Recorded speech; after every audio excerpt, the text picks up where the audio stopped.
Identify the graph of the equation as a parabola, circle, ellipse, or hyperbola.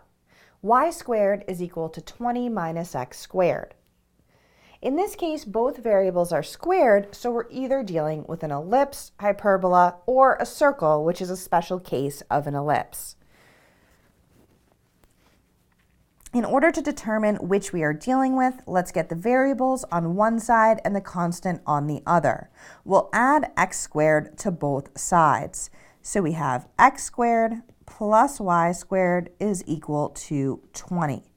We then want 1 to be on the right side, so we'll divide both sides of the equation by 20.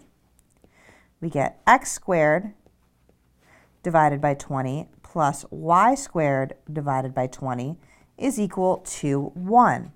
Since we have a plus sign on the left side, this is the equation of an ellipse, and because the denominators of x squared and y squared are equal, or in other words, the coefficients of x squared and y squared are equal, the graph of this equation is a circle.